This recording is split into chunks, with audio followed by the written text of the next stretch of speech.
જય માતાજી। મારું નામ કીર્તિસિંહ ચૌહાણ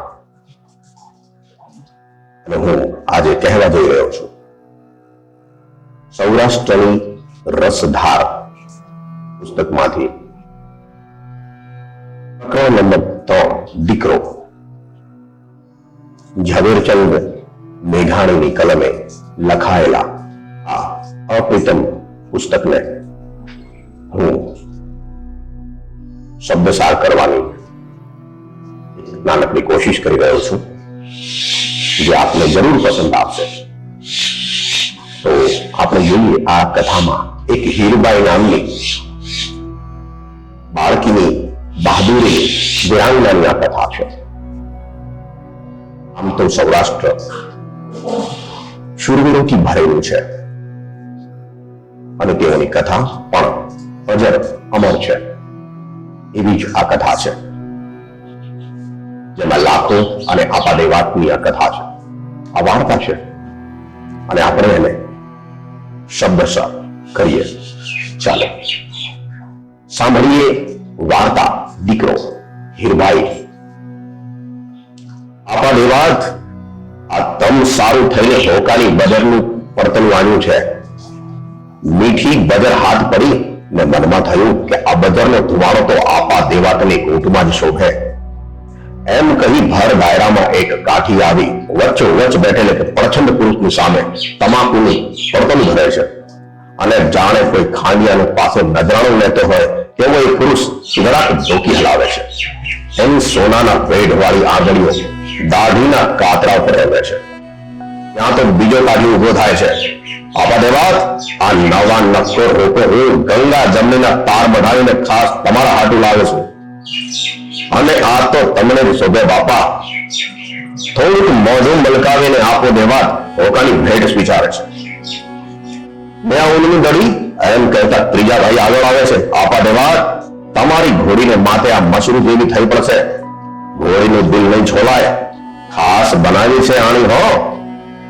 તલાળા ગામના ચોરા ઉપર દરબાર ઓભળવાળાના આઈને કારજે કાઠી દાયરો એકઠો મળેલ છે। ત્યાં તમામ કાઠીઓની મીટ ફક્ત ગુંદાળાના કલઢેરા દેવાત વાતને પાઠે ધરી છે। દેવાતને રીઝવવા હારું દેવાતની આંખ કરડી થાય એ વાતનો તમામને ફફડાટ છે। દેવાતનો વાત જેનો દુશ્મન બને એનું ગામડું 3 દિવસમાં ટીમો બને।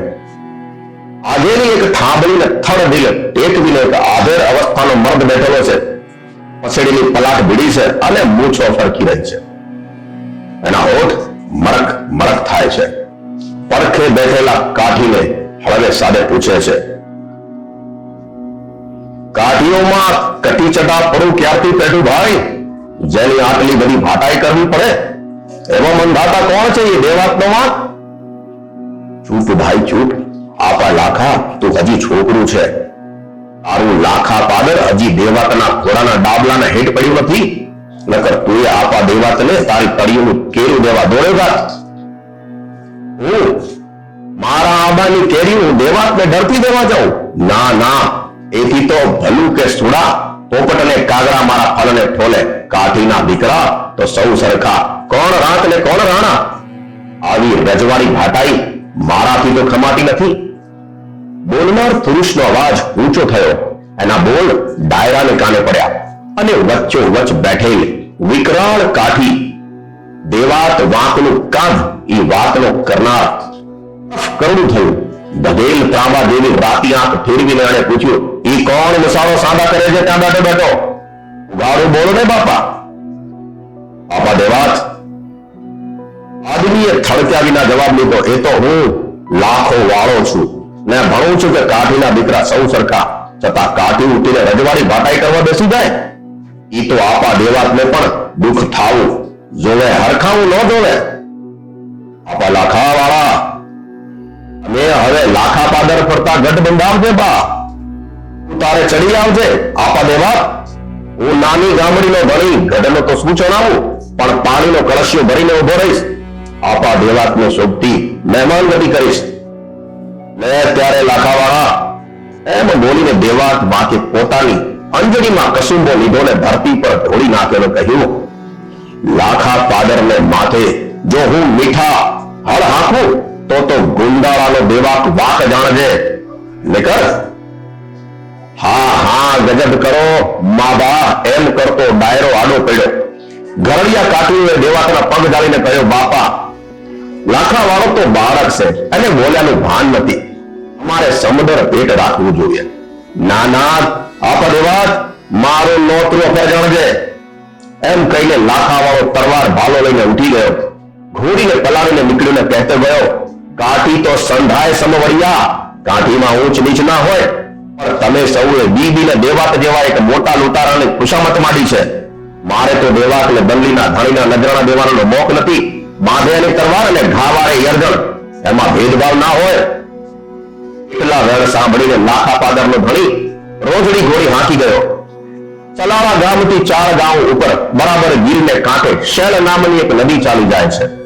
કાળા પથ્થરોની અને ભેકાર ઊંચી ભેખડો વચ્ચે ધીરા ધીરા ગર્જના એના પાણી વહ્યા જાય છે. એમાં કોઈ ભૂતાવળના છોકરા માને ધાવતા ધાવતા હોકારા કરી રહ્યા હોય. વિકરાળ નદીને કાંઠે પંખીના માળા જેવડું નાનું લાખા પાદર ગામડું છે. લાખા પાદરની ચોપાસ નદીઓ ચાલી જાય છે. ચોમાસામાં તો જાણે પાતાળ લોકની નાગ કન્યાઓ પૃથ્વી પર નાચ કરવા નીકળી હોય એમ અનેક ઝરણાઓ ફૂટી નીકળે છે. સતયુગના ઋષિ જેવા એક જૂના વડેલાની છાયડી નીચે પથ્થરની ભેખડમાંથી પાણીનો મોટો ધોધ પડે છે અને ધોધની આસપાસ લોકોએ ગૌમુખી બાંધીને ગૌમુખી ગંગામાં સ્થાપ્યા છે. પણ જે શંકર બેઠા છે ત્યાં કુદરતે એક સામટી ગુલાબી કરેલો ગાળી છે. આમાંની ઘટા જામી છે અને નીચે ગૌમુખીને ઝીલનારો કુદરત માતાએ જાણે માપીને કંડારેલો નિર્મળ કુંડ આવેલો છે. નીચાણમાં ઊંડો ધરો છે. વડલા ઉપર મોરલા ટંકે છે. ગૌમુખીના નીર ખળખળે છે. કુંડમાં નાની માછલીઓ તગતગે છે ને ધૂનમાં મોગરો શેલે છે. કુદરતના રૂપમાં કોમળ અને વિકરાળ બે રેખા કેવી યુક્તિથી આંકેલી છે. એ સ્થળે જન્મનાર માનવી પણ એક વખત એવા જ કોમળ અને વિકરાળ હતા. શૂરવીર ને પ્રેમી હતા. ઈ ગામના તોરણ બાંધનારો જ આ લાખા વાળો ધાણાની શાકનો એક કાઠી હતો. લાખા પાદર આવીને ભાઈઓને ખબર લીધા કે પોતે દેવાકનું ભયંકર વેર વોરેલ છે. સાંભળીને ભાઈઓ પણ થરથર્યા. એ દિવસથી લાખા વાળો પરગામ જઈને રાત નથી રોકાતો. જ્યાં જાય ત્યાંથી ઝાલર તાણે તો ઝાપામાં આવી પહોંચે. એ વાતને 6-8 મહિના થઈ ગયા. લાખા વાળે લાગ્યું કે દેવાક કાં તો ભૂલી ગયો કાં તો થડકી ગયો. એ રીતે મનમાંથી થડકો ઓછો થયો. એક દિવસ લાખા વાળો ચલાડી ગયેલ છે. ઓઢળ વાળાની એના ભત્રીજાની વચ્ચે તકરાર પતાવવાની હતી.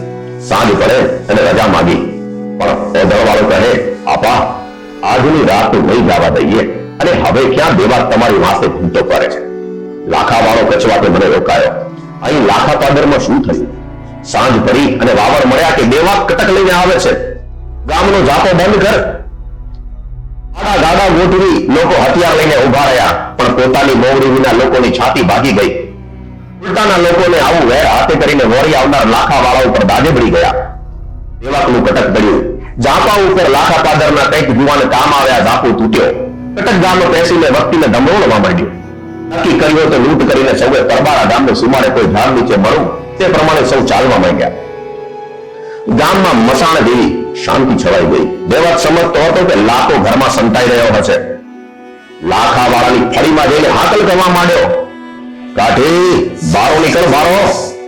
એદું ક્યાં મોઢે બકી ગયો તો? ઓરડામાં ઊભી ઊભી લાખા વાળાની સ્ત્રી થરથરતી હતી. અને જવાબ દીધો, આપા દેવાક કાઠી ઘરે હોત તો શેલને સામે કાંઠે તને લેવા આવત. સંતાપ નહીં. ઊંચી ઊંચી ઓસરીની એક થાંભલીના ટેકો દઈ લાખા વાળાની દીકરી હીરબાઈ ઊભી હતી. 15 વર્ષની ઉંમર થઈ હશે. દેવાકના પડકારા લોહી તરબોળ ભાલો કે લાલઘુમ આંચે છોકરીને મન જાણે કંઈક જોવા જેવું લાગતું હતું. દીવા જેવું નહીં. એ શાંત ઊભી હતી. અંધારી રાતે જોગમાયા જેવી લાગતી હતી. મોતની લીલા તો જાણે ખૂબ નિરખી હોય એવી ઠરેલ એની મુખ મુદ્રા હતી. પેલા વડલાની છાયડી રમેલી કચોટાની ભીડીને જાળવે ચડેલી ધરામાં ડબી ડબીને વધુ જેવી એની કાયા બનેલી. શેલ નદીના ધૂનામાં એને મગરમચ્છના મોઢામાંથી બકુલ પણ છોડાવેલું. ને હીરબાઈ તો લાખા પાદરના ચોકમાં શેલ નદીના કાંઠા ગુંજી ઉઠે એવો તેજમલ ઠાકોરનો રાસડો કઈ વાર ગાયો હતો. અને ગાયું હતું કે ઉગમણી ધરતીના દાદા કોરા કાગળ આવ્યા રે. કાગળ દાદે બેલીએ વંશ આવ્યા રે.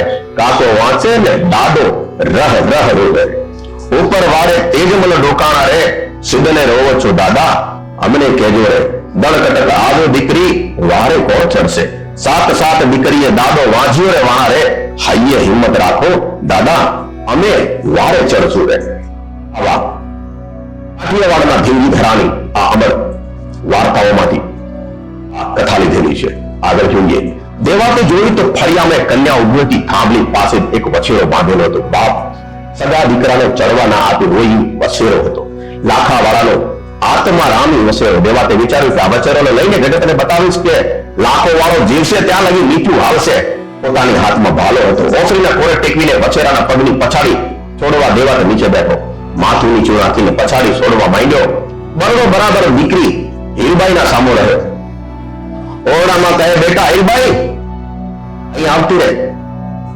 હીરબાઈ શું જોઈ રહી છે તૈયાર ભાલો તૈયાર બરડો અને નિર્જન ફળિયું વિચાર કરવાનો એને વખત નહોતો એણે ભાલો ઉપાડ્યો ત્યાં ઉભા ઉભા જ બે હાથે ઝાડીને જોગમાએ દેવાતના પોળા બરડામાં ભાલાનું કામ મૂક્યો હચ બે તો ભાલો શરીરમાં સોસરવો ગયો દેવાતને ધરતી સાથે જડી દીધો ઊંચી નીચી ઉતરી દેવાતની તરવાર કાઢી હીરબાઈ અને ઝટકા મૂક્યા શત્રુના શરીરના કટકા કર્યા અને પછી માને બોલાવી મારી પછડી લાવ ગાંસડી બાંધીએ દાણાની ગાંસડી બાંધે એમ ગાંસડી બાંધીને ઓરડામાં મૂકી દીધો કોઈને ખબર ના પડવા દીધી ધીમે ધીમે ગામમાં આખી ફોજ નીકળી ગઈ સૌને મને એમ હતું કે દેવાત તો મોઢા આગળ નીકળી ગયો હશે દીકરીએ જ ટેટાળે ગઢવીને બોલાવે ગઢવા સલારે ગાવ ને બાપુને કહેજો પરબાર ક્યાંય ના જાય અહીં આવીને એકવાર મોઢે દઈને પછી ભલે દેવાની સામે જાય પરબાર જાય તો મને મરતી દેખે ગઢવી સલારે પહોંચ્યા દરબારે વાત સાંભળી દેવાતે જામ ભાગ્યું લાખાવાળાને માથે તો જાણે સાથે આકાશ તૂટી પડ્યા હું શું મોઢું લઈને લાખા પાદર જાઉં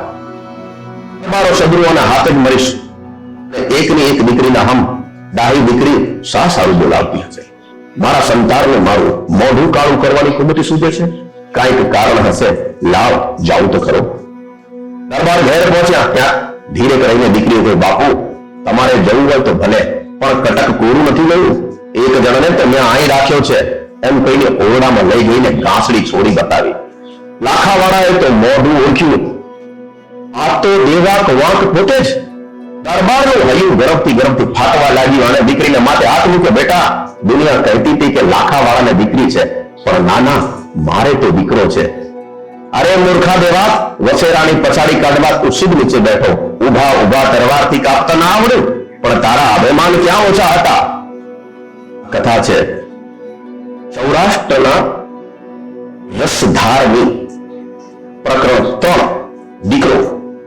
લાખાની અને આપા દેવાકની અને તેની દીકરી હીરબાઈની મારું નામ કીર્તિસિંહ છે અને હું શિક્ષક છું આ વાર્તા તમારા સુધી પહોંચાડવા માટે મારા પ્રયત્નોને તમે વધારશો અપેક્ષા સહ વિરમું છું જય ભારત વંદે માતરમ